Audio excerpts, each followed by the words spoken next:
Welcome to the How to Be Awesome at Your Job podcast, the show where brilliant professionals share how to sharpen the universal skills required to flourish at work. Enjoy more career fun, wins, meaning, and money with your host, Pete Mockaitis.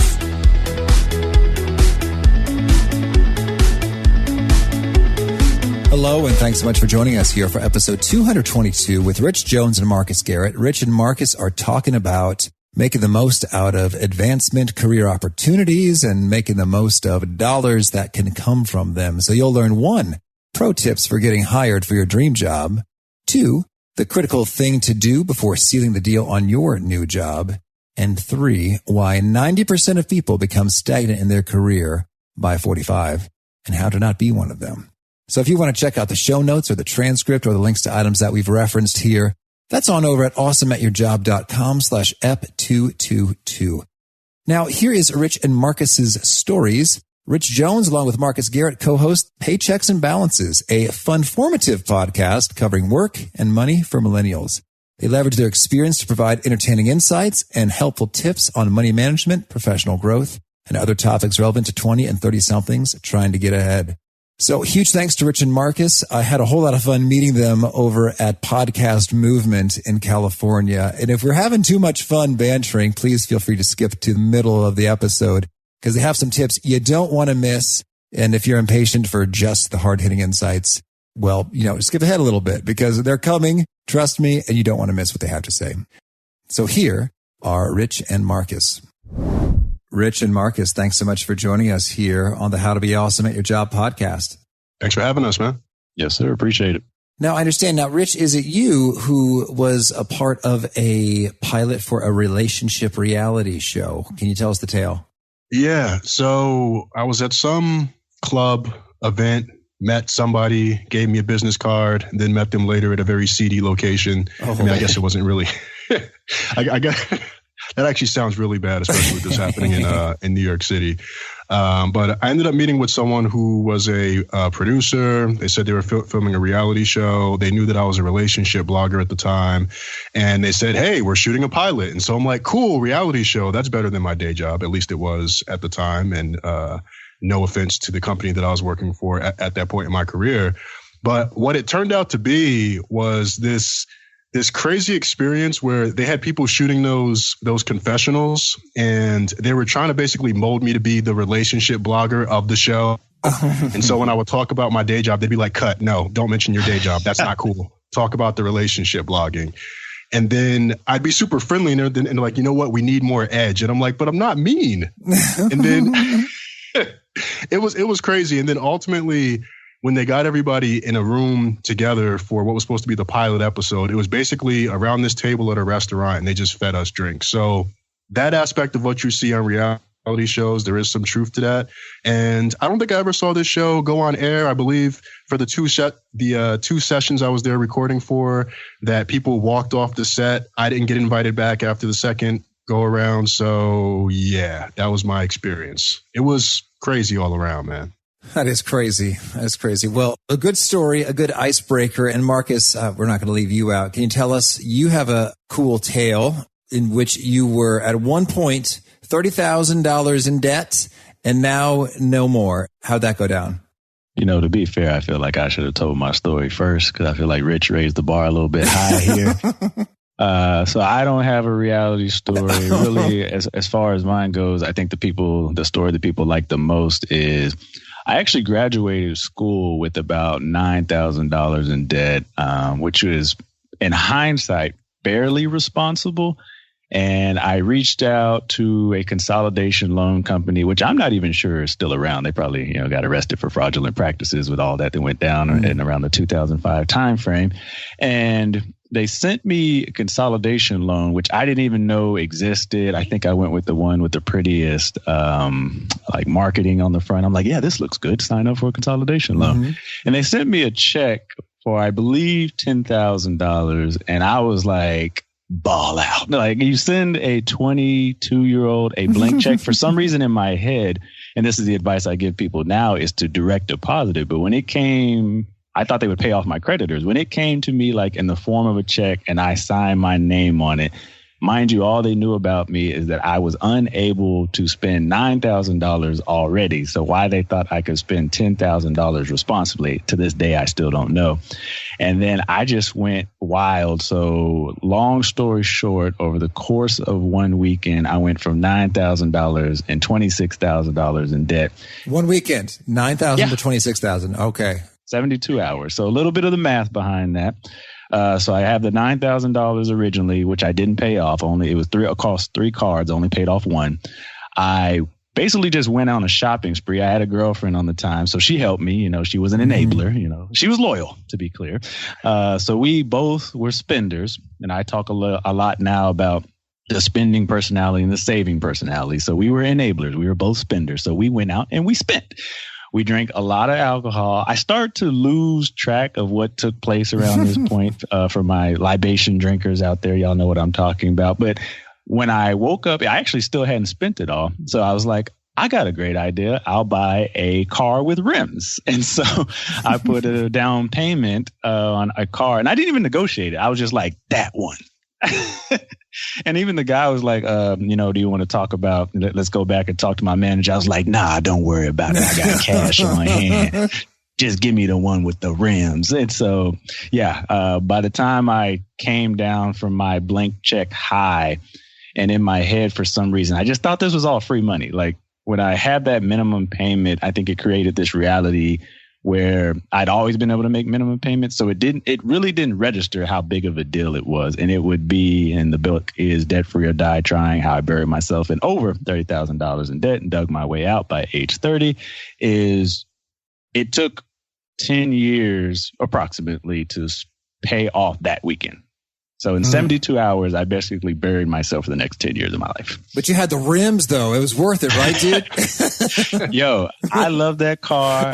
Rich knows I have an emotional attachment to it. I had to let it go recently. I only let it go in 2016. But I drove that car, and I put 180,000 miles on that car. So I got every dollar out of that vehicle. I feel like I actually still miss it. It was a Toyota Camry for my Camry drivers out there. I'm still loyal to the Toyota Camry, although I moved on to an American-made vehicle.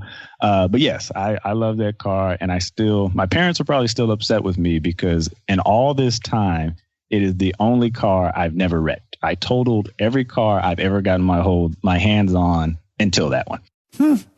Well, these are good tales. And that's why it's so fun to listen to you guys on your show, Paychecks and Balances. And it really does feel like, no one's lecturing at you like, this is what you should do with your money. But rather, you're just talking to some folks who've learned some things and are sharing those learnings and getting input from other folks. So that's kind of my take as a listener. But how about we get your take on it? What's your show, Paychecks and Balances, all about? So I'll again let Rich open up. He always has the better opening as far as the show because he came up with the name. So go ahead, Rich. Is basically personal finance and career advice for millennials. And like you were saying, Pete, there's really none of the pretentious or looking down or you need to be doing this or I'm an expert because I have all of these letters after my name. And initially, when I was looking around for podcasts that talked about career advice or professional development or personal finance, a lot of the stuff that I saw out there or heard out there, rather, since it's a podcast, was boring, or it gave me that feeling where somebody was lecturing me. And that's not what I find people in this millennial generation tend to like. And I also didn't like that approach. So I remember going to Marcus and saying, hey, you got out of $30,000 of debt. I've been making my way up the corporate ranks. We've both been making our way up the corporate ranks. How about we start a podcast that hits both work and money, and we give a fun spin to it? And it's really started to take off when we created the Paychecks and Balances podcast, which a lot of people don't know was actually our second show. Mm-hmm. What was the name of the first show? The first podcast. Dramatic pause. I realized I talked myself into that one. I was like, "Oh, here we go." So the first podcast was called Two Guys, One Show, and there really wasn't much reason to the name other than it was something that we could both chuckle at and laugh at, and there was that whole hidden meaning behind it that, looking back, I'm like, probably not the best name for a podcast that's supposed to hit on personal finance and career advice. Yeah. I mean, looking back, we probably should have called it NSFW, but I'm sure there's probably a podcast with that name. living on the edge. I mean, sometimes, and I think it's a lesson learned, and that I really can't say that comes with youth, although I guess we were younger millennials at that time. We're like, this is just something cool to do. So we went with it. And I think I know we learned a lot from that episode. And I think people benefit on Paychecks and Balances because of all the mistakes and lessons learned that we actually had on Two Guys at One Show. So politically slightly incorrect name or not, we did get the appropriate outcome. I'm trying to spin it. Oh, no, I'm right with you when it comes to the learnings. I had a previous podcast called the Student Leadership Podcast, and I didn't really know what I was doing, but I was, at the time, most of my revenue was from speaking on college campuses about leadership and student organizations and such. And I thought, well, that's cool. I'll do, podcasting's cool. I'll do that. But then I was always kind of fuzzy, in terms of who is this for? Is it for a higher ed professional, or is it for a student, or is it for both? Or it depends on which episode. And so it was kind of always fuzzy. That was us. Yeah. So then when you get that learning, like, okay, this is specifically for this audience who have these sets of issues and questions and things on their mind. Well, suddenly you get some real momentum building that way. Definitely. Yeah. And that's what we found, especially with Paychecks, because a lot of the listeners, of course, they're millennials, 25 to 34. It's actually expanding to where it's now like 25 to 44. And when we don't shout out Generation X, we definitely hear about it on the podcast. But with this show, a lot of it is really just meeting people where they are, and reflecting on the experiences that we've had and making fun of ourselves, like the way Marcus talks about getting into debt. I think we've both talked about how we've poorly negotiated in the past and then had a company say, yes, we'll take that. And they bring us on board and we're like, wait, that's it? No going back and forth? You said yes too fast. Should I have asked for more? And so we have all of those conversations where we talk about past mistakes. But the other thing I was thinking about, with this being our second podcast, and Pete, I believe this being your second as well, is that people don't realize the amount of time that it takes. And it goes into that whole overnight success thing that we hear about, where it's like, man, this show took off in a year and a half. And it's like, yeah, this show may be taking off within a year and a half, but you don't know that there was a whole 3 years, 150 episodes, over 1,000 hours that came before this. And that's the amount of time it took us to really figure this all out. Mm-hmm. I hear you. And now I want to hear about some of the things you figured out. I mean, so you also host some guests and spend a lot of time, doing research when you maybe get a little bit stumped from a listener question, like, I don't think I actually know the answer yet. Let me learn some stuff in a hurry. So I'd like to hear, what have been some of the most maybe striking, mind-blowing insights, lesson learned that were maybe even counterintuitive at times? Like, you picked up some nuggets that just made a world of difference for you and listeners. I think for me, and even now, and it's been a little bit easier because I just did a international podcast day where I had to actually speak on this topic. It's still humbling for me for people to reach out, as Rich mentioned, that we're talking to our younger selves, but they are that age, if that makes sense. So for a 25-year-old to reach out and be like, man, I never looked at personal finance in this way. I never would have considered my career and the trajectory it would have or the impact it would have in 10 years. And I just wish I had a vehicle or a medium of which podcasting is, where someone could have talked to me. And equally important, that I would have listened. So a lot of people talked to me, but I ignored all of the above. So there's that component, but that's also not wholly accurate, because I actually learned a lot going through. Now we're on like 67 episodes in, but especially in those early ones, I look at, those who, what is the saying? Those who can't teach. So I'm like, how do I teach someone this? And it was a wholly different exercise than just going through the life experience. Like, I never planned to write a book. So it's almost insane to me now when people are like, man, I read your book and I learned this. I'm like, that's still crazy to me, because when you're going through these experiences, it's like, I'm not going through this experience to write a book 10 years from now. I'm going through this horrible experience. Well, actually, I'm not going to lie. It was actually really fun. It just had repercussions that made my life horrible down the line. But I wasn't going through it like, man, I'm going to write this book, and then one day, 10 years from now, a 25-year-old or a 23-year-old or a college student is going to write in and tell me how I've changed their finances or how they approach life, and they are now more responsible because of something I said. That's just not it's like that VH1 behind the music. It never really made sense. But now when people are talking to me about it, I'm like, okay, I get that. I didn't see myself that way. I still don't see myself that way. One thing I was going to say that we did learn from the show, the first podcast, is to be comfortable with knowing what we were talking about. For months, I think we were scared to talk about these topics because we didn't think anyone would listen. So we talked about every topic under the sun, Beyonce. If we were still doing it, we probably would have eventually been talking about Cardi B because we're like, oh, that's cool. That's hip. That's what the kids are doing.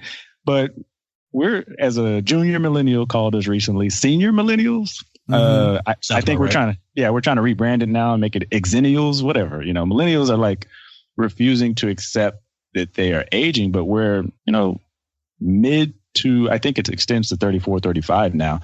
Like, we're buying homes, having kids and family, and yet I feel like some of us are still trying to hold on to that. Man, I'm still this title of millennial. I'm like, hey, you're 34. Like Ryu said in Street Fighter, like, go home and be a family man. Although I could make that same comment to myself.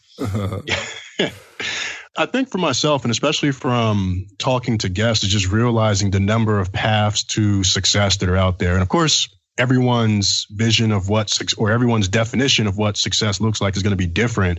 But with each guest, there's really not much in common, except that they all had this spaghetti squiggly line path to wherever they were or wherever they are today, whether they started as a teacher or they were doing some type of abroad program or they were a hip hop blogger. And then next thing you know, they're a personal finance expert. And the other thing with that is the importance of consistency. And we talk about that with saying, we've been doing this for 3 or 4 years. And just because we've been doing it for 3 or 4 years doesn't mean that we've been consistent. But I think that we have, and especially in releasing an episode almost every week, with the exception of weeks where I'm traveling or he's out of town or it's, Thanksgiving, because we're not trying to record episodes over Thanksgiving or over other holidays where we're chilling with family or women or whoever it is that we're with. But that also applies on the career front too, man, because when you think about it, for those people who rise up the ranks, those people didn't just come out of nowhere. They've probably been working at whatever it is that they consider their craft for a very long time. And you hear that from our guest, where they've been doing it for 5, 6, 7. We've had people who've been doing it, 10, 15 years. We had a guest on recently who was a childhood actor and a voice actor for TV commercials. And now he teaches people how to invest in stock. And that's something that you build over the course of years. And I think what happens with a lot of folks, especially in the millennial generation, is they get so focused on that want it now. And I'm still like that sometimes too, where I'm like, man, how come we can't be rich and wealthy and have these chains and everything else already? But at the same time, being realistic that, everyone that we look to as a model of success, this has taken them a really long time, with them staying really focused on what it is that they're doing.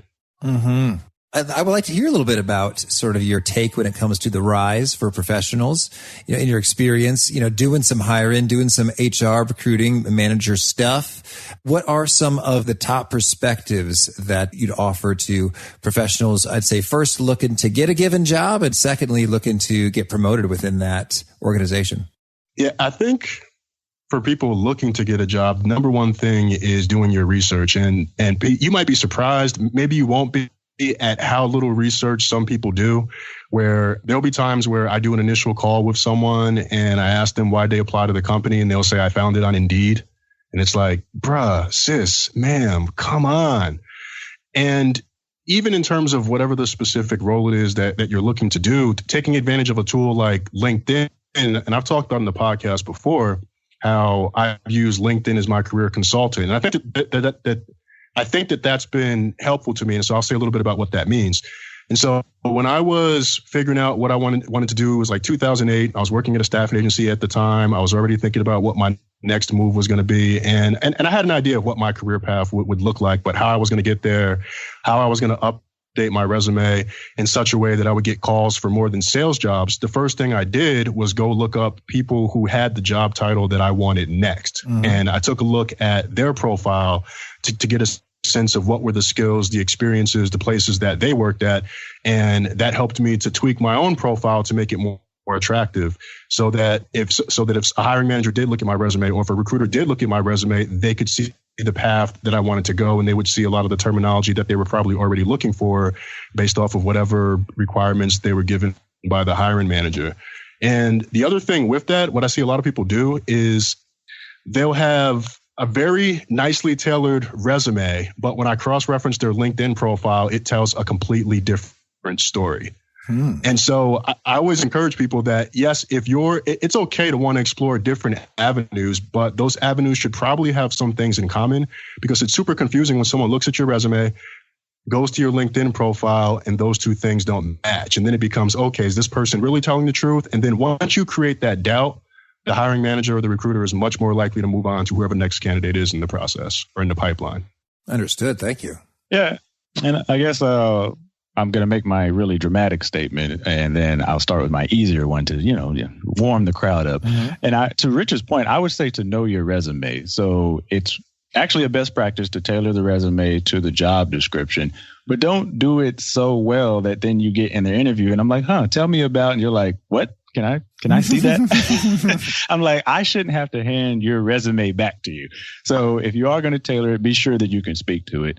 But the one advice, especially people coming out of school, but I would share with anyone now, and I didn't even know this existed. We actually found it when we transitioned to Paychecks and Balances. They did a study that found the difference between $5,000 in your career negotiation or lack thereof can cost you over $600,000 during the course of your career. And yes, I'm going to repeat that because it is very important. Specifically, they found starting at $55,000 as opposed to 50,000 could yield an additional 630,000 over the course of your career. Like in compensation that you earn. Yeah. Simply not taking, and I'd say 5 minutes to say, hey, you offered me 50,000. Is it possible to do 55,000? Could lose you over $500,000 in compensation. Like, I've said this statistic. I'll probably repeat it more again, but it still blows my mind. And so is that just because, if raises are done by a few percentage points against the previous compensation each year, that's how it kind of gets huge? Or what explains that difference? Well, it's an excellent question. I think the analysis they use, and I'll give it to you for your show notes for folks that want to read it for themselves, is an estimate of about a 2% raise over time. But there was another article that went viral recently, although it was written in 2014. And it says employees who stay in companies longer than 2 years get paid 50% less. And so that's why, because typically your salary is going to be based, and also your raise is going to be based on your current salary. So if you stay in a company and you're not competing with the market rate anymore, you inherently start to stagnate within the own organization. And one thing that they found is, and I'd say this is accurate for a lot of organizations, but the ones that they studied, they're not equipped to give you raises aligned with the market. So in these examples, what they found is that people who go into the market, and I say the market is literally, as Rich mentioned, you go on to LinkedIn and you start applying for jobs. Those individuals were seeing 20 to 50% raises. The people in the exact same companies were only seeing 2 to 5% annual increases. Mm-hmm. I mean, it's not basic math, but you can see how that's such a significant difference. That's up to 48% difference. That is huge. And so the idea there is it's almost just like the mindset of the management. It's like, okay, existing employees, you give them a modest raise each year because that's just sort of what you do, versus new hires. Okay, well, we got to pay what we got to pay to get them in. So what's the market say we got to pay? Yeah, the example I use, and I just went through this recently, is it's like your apartment. So it's cheaper to keep you, and they know that. So you're already there. And I just moved recently. I literally moved this weekend within the same complex. I'm now a landlord as of days ago. So I am riveted at what you're saying. So in this exact scenario, they sent me, I actually had to go ask. So we'll walk through this. So the story was, okay, I wanted to move to the 3rd floor. When I originally moved into this complex, and don't worry, folks, I'm going to tie all this together back to your career. You're like, what is he doing? He's talking about moving. I don't have to move. I got a home. This is all going to wrap up very nicely with a bow. I told them I was interested in moving to the 3rd floor. 10 months went by. I had a 12-month lease. They were like, okay. In the 10th month, they were like, hey, if you move this week, we will give you $500 off your next month rent. and we're going to raise your rent about $75. I'm like, what? $75? And then they hit me with the the switcheroo. Or you can stay in the apartment you already don't want to stay in on the first floor, and we'll raise your rent $76. So I go, let me get this straight. You're going to give me a $500 off to move because they know it's inconvenient. Mm-hmm. So basically, they know you're going to stay because there is a cost of inconvenience. And it's an unspoken cost. It's intangible. Like, you can't put a price on the inconvenience of moving, just in the same way that they can't put a cost on the inconvenience of you looking for another job, finding another job. That another job might be across the state. It might be across the country. What is the impact on you, your family, your kids, your children, your wife, your dog, your cat? They know that. Mm-hmm. So they can offer you 2%. But the person who is hungry and actively looking for work, they can offer them 30% because they're trying to lure them from the company they're already at across the country, across the state job. They're in the inverse relationship.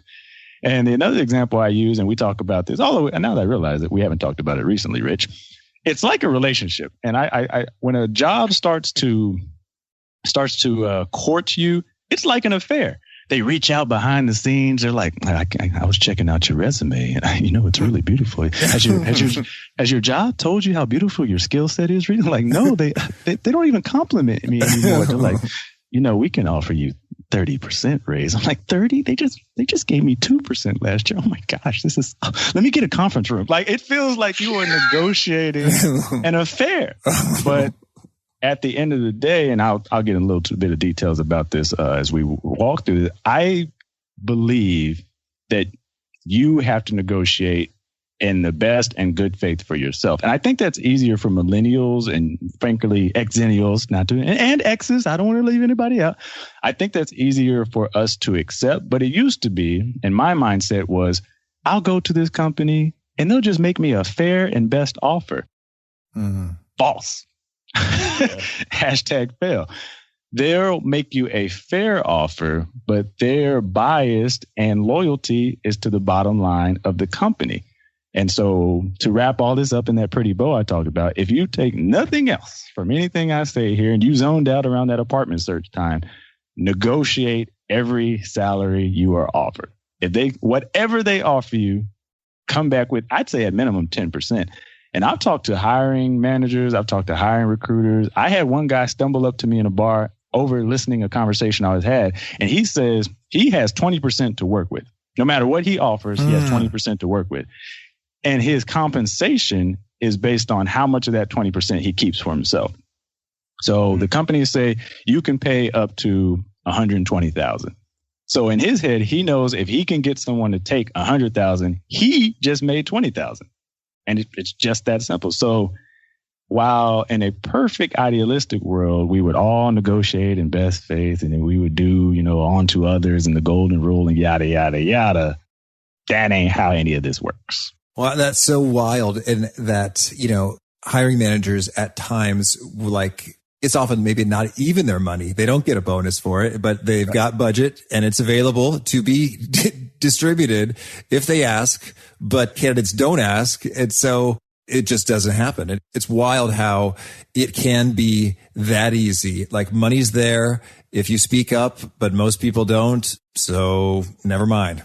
And it's crazy because they become afraid for whatever reason. And I think from a recruiting perspective, I see this with people earlier in their career, but they get afraid that if they ask for something, the offer is going to be rescinded. I have never seen an offer rescinded because somebody countered. I'm not sure if you've seen that in your experience with people that you've consulted, but I've never seen, unless it's like, can I get a loft and 10 other things, or where I do see people get into a hole is where they say, if you give me X, I'll be ready to move forward with accepting this offer. You get them X, and then they ask for 3 more things. I've seen that backfire, right. But to make one ask and say, hey, I'd be willing to move forward and accept this if you could offer me X. I've never seen a company go, no way, this offer is rescinded. And that's how some people treat it. Even with their negotiation, going into a performance review. conversation where the person knows that they're worth more, but they feel that if they make this ask that it's going to come across the wrong way. And so it's like, what are you working so hard for? Why are you in there interviewing and studying and reading up and doing all of this information if it's not to get the amount or the value that you're worth and that you deem you're worth? And when you don't negotiate, I think that says something about you as well. Oh, that is powerful. And you're right. I love that take. It's like the worst that you could fear is they say, you know what? Never mind, you ungrateful wretch. This job is gone. Just say goodbye, you greedy little, I don't know, whatever. It's like our worst fears. You say, hey, those fears never have come to fruition and that you've ever seen. And I've never heard of it happening either. I guess the worst case scenario is just sort of embarrassment. Someone asks for a raise and they say, sorry, actually these packages are pretty standardized across all of North America. And so this is sort of what it is. And that's it. Maybe you feel embarrassed for like 1 minute and then that's over. It's like the worst case scenario there. Yeah. And you never have to wonder. You've asked a question. So you're not wondering, did I get the most I could get? You asked and they said no. And of course, maybe they swindled you somehow or some way, but at least you put the question out there. And so you can move forward with whatever it is you need to focus on next. That's so good. Yeah.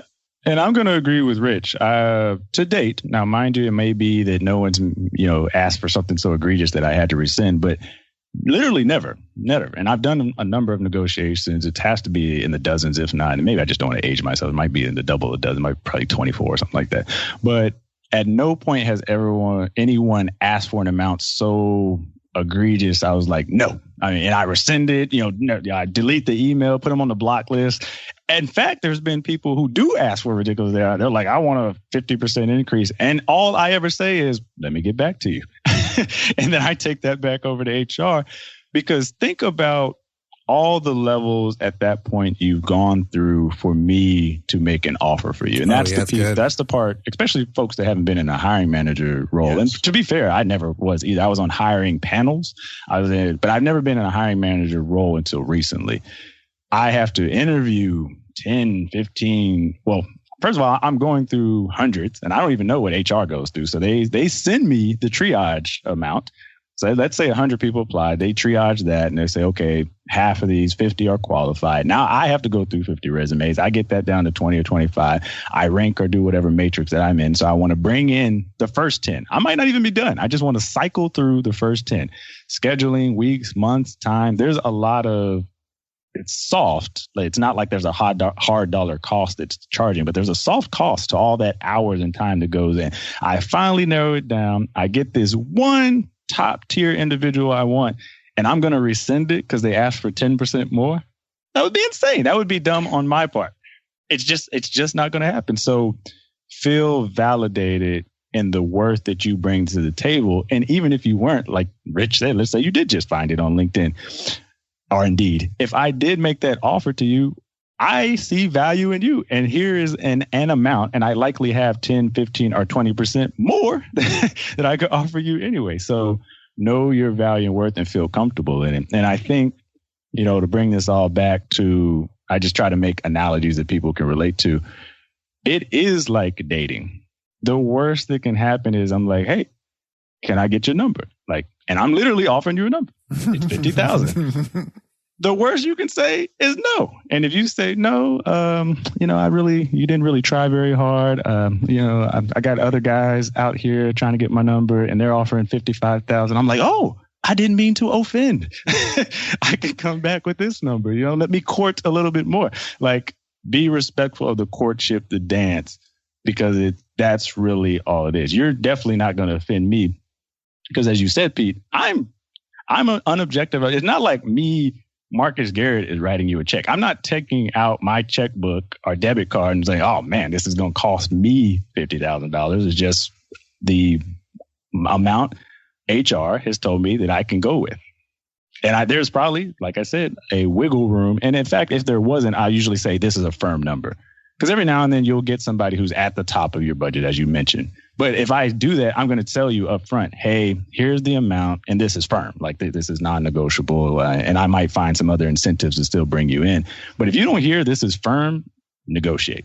Oh, that's great. That's great. You need to have a signal not to ask. Your default should be asking.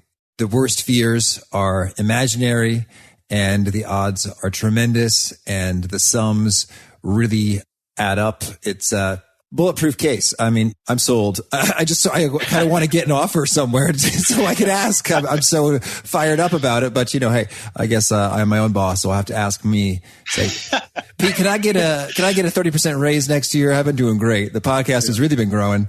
It's like, all right, Pete. It'd be funny if you had to turn yourself down. Actually, like, nah, I rescind it. I'm sorry, Pete. That's firm. Well, tell me, Rich, Marcus, is there anything else you want to make sure to mention before we shift gears and hear about some of your favorite things? Yes. I'm glad you gave me that segue because we're going to have to shift gears to something much happier after this. And so I think the 55 to 50,000 you earned, you just made yourself another $500,000 over the course of your career. Congratulations. Congratulations, success, and hand claps. I'd clap, but I don't want to mess the mic up. Mm-hmm. But one other thing to keep in mind is and it's actually the same study, this is two different articles that I'm referencing, is they found that your wages, for the most part, stagnate for 90% of people. So most part isn't like half, it's not 51%, it's 90% of people stagnate at age 45. Now, depending where you are on that scale, you might be like, oh, that's forever away. To me, I'm like, oh, that's right around the corner. Because I have a whole different perspective on like a 10-year time frame now. And I'm going to break down why that's so crazy. I didn't realize when I first read it. Okay, I'm like, okay, that's 15 years, 10 years, whatever the math may be as far as exennials and millennials go. But that means at age 45, let's say that you're the average worker. You have a 50-year career. You start around 21. Now, I started working at 16, but whatever. Mm-hmm. Let's say you have the luxury of starting around 21. You're going to retire at 67. So that's 46 years, roughly a 50-year career. If you hit your max salary at age 45 and you stagnate, in fact, they found that most people decline at this time, you're only halfway through your career arc. So for the next 22 years of work, you're making less money every year. Ouch. When adjusting for inflation. Mm-hmm. And that's why this is important to know your value in the market, because if you stay in that company where now you're not getting those raises and now you're stagnating and technically you're making about 50% less every time that you don't go out into the market after that 2-year mark. And, Pete, you actually had an interesting comment. You were joking, but there was a CEO, I forget his name, but I saw it in, one of those Upworthy trends or threads or articles where I only read the headline. I'm like, oh, that's fascinating. Then I moved on. But he said that he encourages his own workers to go out and apply approximately every 2 years because he wants them to remain hungry and know they are valued and know they are being appropriately paid in his organization. So he was so confident that he is compensating his employees well.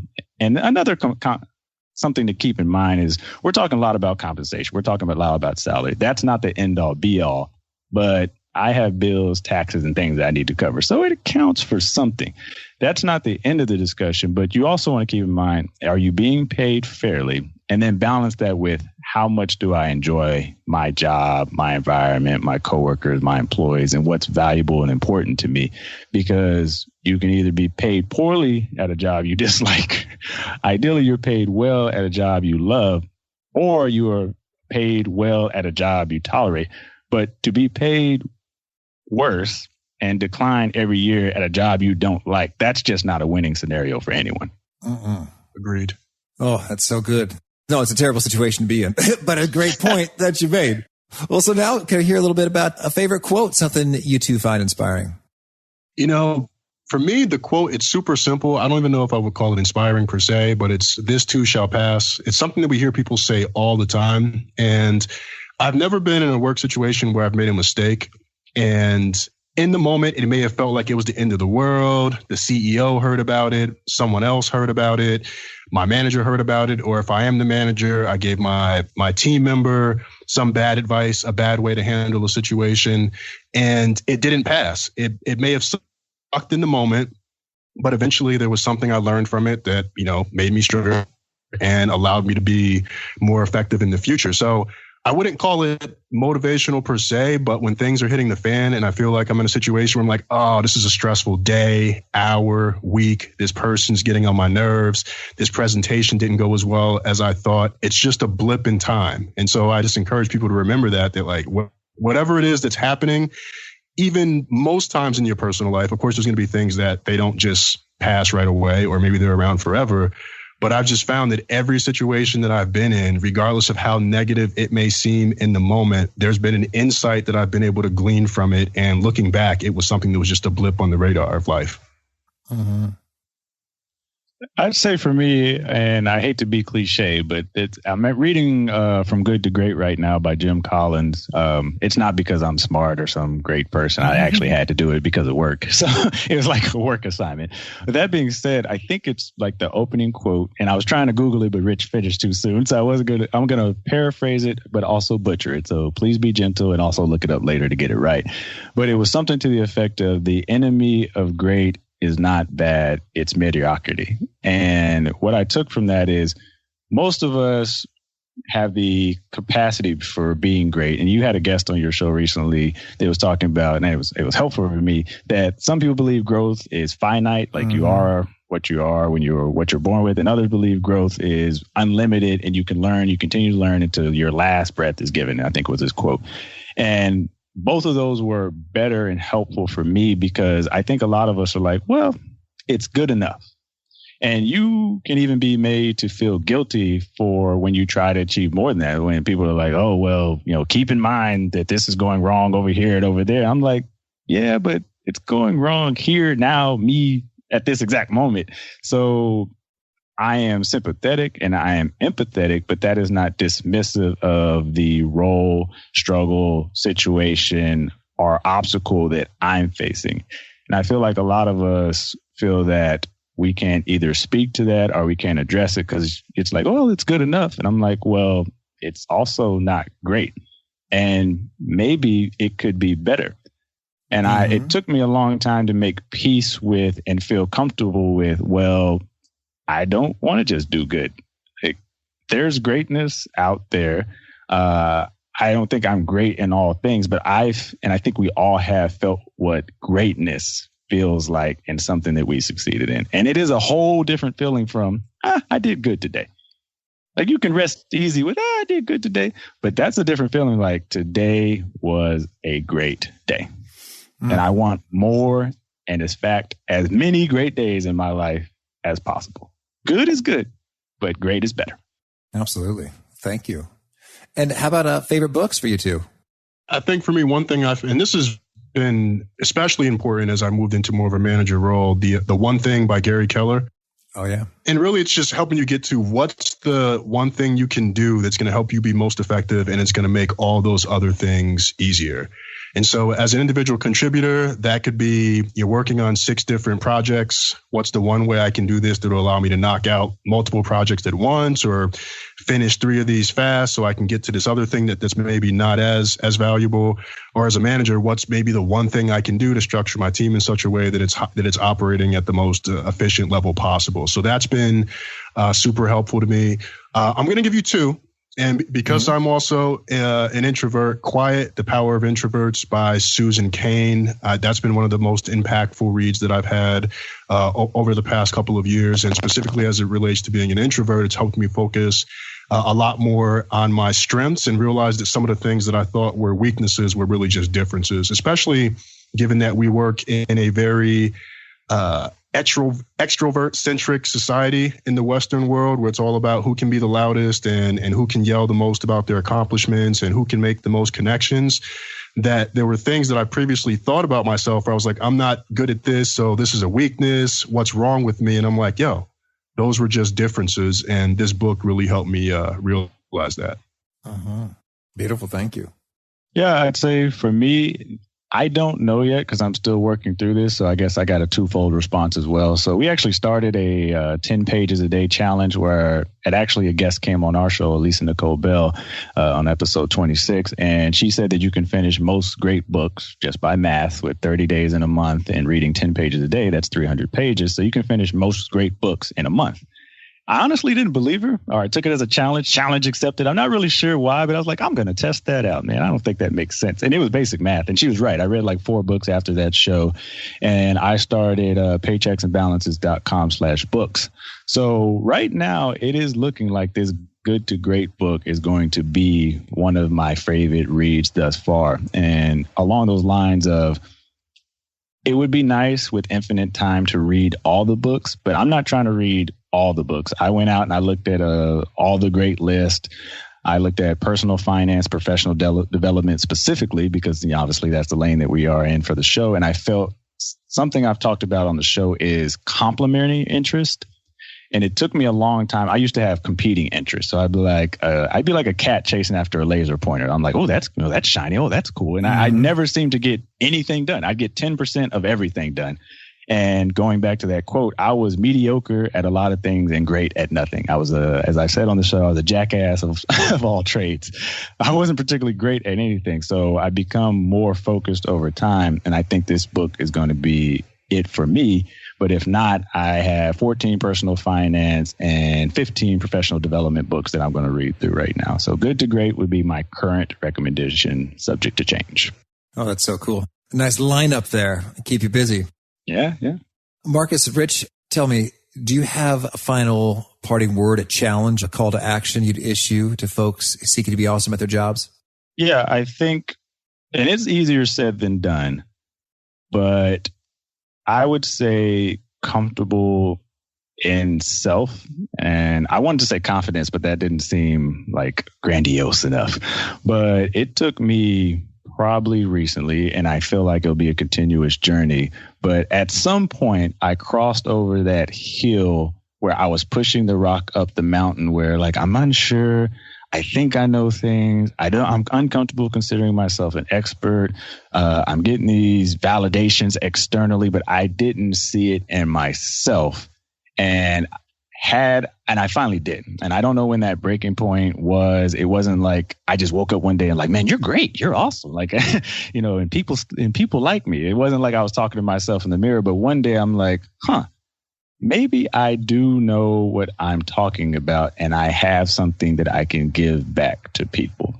And whatever that is for you in the listening audience, I think the quicker that you can come to grips and peace with that, I just felt like it opened up a whole new door for me. And it just feels like, it wouldn't even feel like the sky is the limit. It feels like the floor is the sky. That's awesome. I like that. Good brother. Thank you, sir. So I think for myself, or I guess what I would recommend to people who are currently working is getting clear on expectations. And this is something that I've thought a lot more about since becoming a manager and how I can be a more effective manager, and even some of the things that I did when I was in more of an individual contributor position. I find that a lot of people don't really take the time to get clear with their manager, their supervisor about what's expected of them, what's a good job, what's a great job, and even expectations around the person working on the right things. Are you spending your time on the right type of projects that are going to help you get to wherever it is you want to go in your career? And especially with it being or starting to be performance review season at a lot of places. And we have this coming up, I believe, on episode 68, we talk about this. But with it being performance review season, it's a great time to think about expectations. And if you haven't had that conversation with your manager in a while, it's a great time to think, what are the things that you want to accomplish? What are the things that they can help you do to get there? And they may be able to suggest some of those things based off of where you say you want to go. And it's kind of thinking of it in terms of mutual expectations. So there's what's expected of you, but also what are you expecting of your manager so that you can do the most effective job possible? Mm-hmm. Oh, there's so much good stuff. Rich, Marcus, this has been a whole lot of fun. Some flashbacks to podcast movement, chicken waffle fun times, partaking activities. It was good to reconnect with you in front of thousands of folks. And I hope you and the show, Paychecks and Balances, just continue to grow and flourish and be a lot of fun for you and everyone checking it out. Yeah, I appreciate it. I forgot to do this in the beginning, and I think Rich did as well because it's normally my line. So follow us on the social medias At Pay Balance is the show account. Personal accounts are at I am Richard Jones, and you can find me at the Marcus Garrett, 1T on Twitter, 2Ts on Instagram. And I'm happy to be here. Also great catching up, having some chicken waffles activities, and looking forward to seeing you whatever the next thing is, man. May I jump in real quick? Yeah. I feel like we should explain the inside joke. So if at any opportunity you have in California I'm going to only hit on the high notes. Roscoe's Chicken and Waffles, in which I was able to enjoy the delicious chicken and waffles with these intelligent young men and start this conversation. And that's another thing that we didn't talk about. I'm not going to rabbit hole here, but networking, continuing to make those important contacts, and you can be awesome at your job. Are on the show to talk about it as well. Word.